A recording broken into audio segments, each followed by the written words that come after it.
प्रभु श्री राम बोलते हैं माता जानकी से कि हे सीते, सब लोग तो चला गया, एक हनुमान सिर्फ रह गया है। हम नहीं कहेंगे उसको यहाँ से जाने के लिए, तुम जाकर कहो कि हनुमान, अगर आपको भी कुछ चाहिए तो कुछ उपहार लीजिए, आप भी अपने कार्य को देखिए, अपने काम पे लगिए। माता जानकी बड़ी सुंदर जवाब दी है, पसंद आएगा तो सभी लोग ताली बजाइएगा, पहले अपने अपने कानों में ये आवाज को सुनिएगा। माता जानकी बोलती है कि हे प्रभु श्री राम, आप राजा हैं, आप राम हैं, भगवान हैं, और आपने हमको कहा कि जाकर हनुमान को तुम कहो यहाँ से जाने के लिए। तो एक बात तो सोच लीजिए, हनुमान हमको माता बोलता है और हम हनुमान को अपना पुत्र मानते हैं। तो ये आपके अयोध्या का नियम है कि एक माता अपने पुत्र को अपने से दूर भेज देता है। आपका घर अयोध्या है, हमारा घर जनकपुर है। हमारे मिथिला में ये रीति रिवाज नहीं है कि एक माँ अपने पुत्र को अपने से दूर भेज दे। बोलिए सच्चे दरबार की। अब प्रभु श्री राम बड़ी टेंशन में आ गया कि अब हम ही को जाना होगा। जैसे प्रभु श्री राम हनुमान के पास पहुंचते हैं, हनुमान जी उनका पैर पकड़ लेते हैं। बोलिए श्री राम जी महाराज की। हनुमान जी पहुंचते हैं, बोलते हैं कि हे प्रभु, हम आपके पास कोई धन दौलत उपहार लेने के लिए नहीं आए थे, हमारा तो जीवन ही है आपके लिए। हनुमान जी प्रभु श्री राम का पैर पकड़ लेते हैं और कैसे बोलते हैं, सुनिएगा। कि करुणा निधान जनी हमारा के तेजी, अपना से दूर जनी हमारा के भेजी, अलग हो के रहुआ से हम, अलग हो के रहुआ से हम हो जाइब अधीर। और कैसे हनुमान जी बोलते हैं कि चरणन में रहे दी ए रघुबीर, चरणन में रहे दी।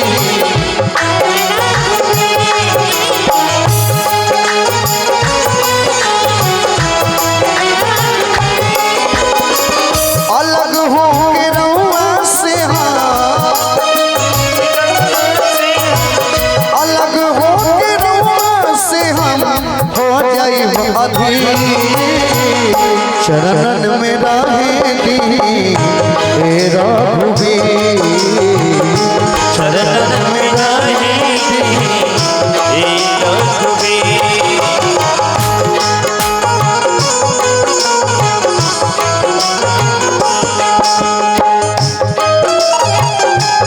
जय जय जय।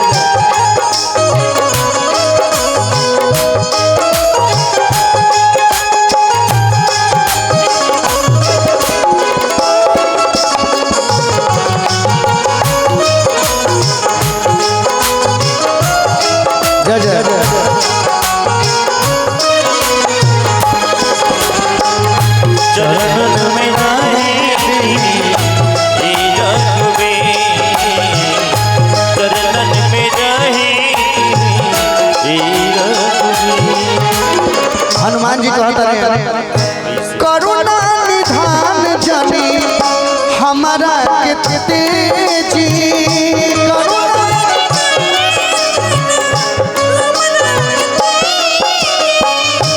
अपना से दूर जनी हमारा के भेजी,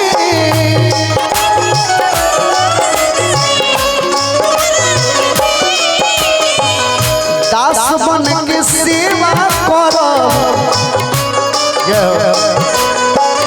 दास बन के सेवा करी ई महावीर। चरणन में रहे दी ए रघुबीर, चरणन मंगल मूर्ति दुलारे।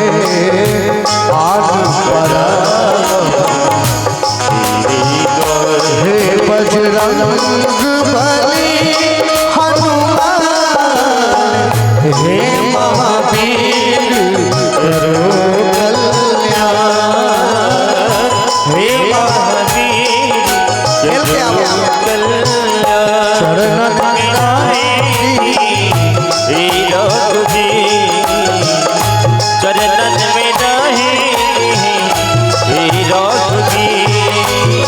हनुमान जी कहता है कि प्रभु हमारा न लोभ बरुए धन दौलत के,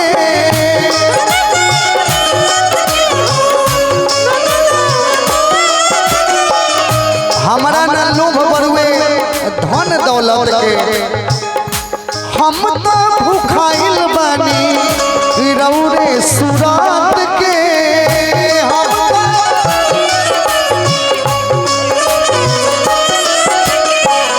अभी के दौर में लाख रुपया भी महीना दीजिएगा ना तो उतना ईमानदार सेवक नहीं मिलेंगे जितना हनुमान जी महाराज हैं। एक को पैसा ना, दिल से। हनुमान जी महाराज अगर नहीं रहते तब प्रभु श्री राम का कोई काम ही नहीं होता।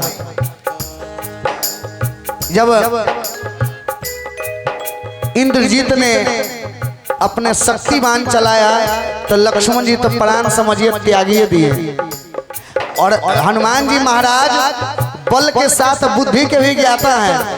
बल का मतलब ही नहीं हुआ कि अपना देवाले मूड़ी से मार ले। बल कहाँ कहाँ पे लगाना चाहिए। जब वैद्य को लाना था तो सिर्फ वैद्य को लेकर नहीं आए, उनका पूरा हॉस्पिटल उठा के ले आए। रावण के लंका में जाके सुसैन वैद्य को लाए। वैद्य बोला कि इसके लिए संजीवन बूटी चाहिए, तो संजीवन जब लाने गए तो खाली एगो दवाई नहीं लाए, पूरा दवाई के स्टोरे लेके, मेडिकल स्टोर लेके चला है कि का ना का कहीं बाद में कहे कि सुइया ओइजन छूट गया, ये भील छूट गया, तो डायरेक्ट हम पूरा दवाई के होले से लेके चलाते हैं।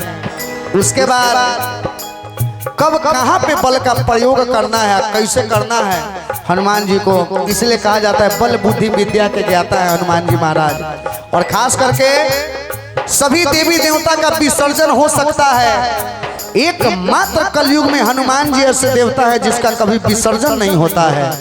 इसलिए कि चारों युग प्रताप तुम्हारा है प्रसिद्ध जगत उजियारा। बोलिए हनुमान जी महाराज की। कहीं भी देखिए दुर्गा जी का अगर मूर्ति बनेगा तो 10वीं के बाद विसर्जन हो जाएगा गंगा जी में या कोई भी नदी में, बड़ा बड़ा। लेकिन कहीं भी हनुमान जी का अगर मूर्ति बन गया तो बन गया, वो अपने धूप से जो होगा सो होगा, लेकिन विसर्जन नहीं। चूंकि चारों युग प्रताप तुम्हारा है प्रसिद्ध जगत उजियारा। और साथ में अष्ट सिद्धि नव निधि के दाता असवर देही जानकी माता। साक्षात जानकी माता ने अष्ट सिद्धि और नव निधि के वरदान दिए हनुमान जी महाराज को। हनुमान जी कहता है जय हो। हमारा लोभ बरुए धन दौलत के,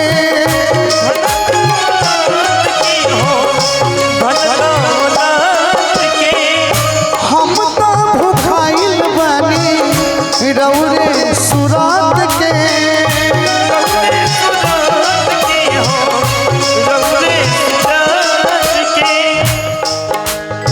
साथ रहब रउआ के तो साथ रहब राउर तो खुली तकदी कि साथ रहब राउर तो खुली तकदी। चरणन में रहे दी ए रघुवीर, चरणन में रहे दी अलग हो के रउआ से हम, अलग हो के रउआ से हम हो जाइब अधीर। चरणन में रहे दी हे रघुवीर, चरणन में रहे दी हे रघुवीर, चरणन में रहे दी हे रघुवीर।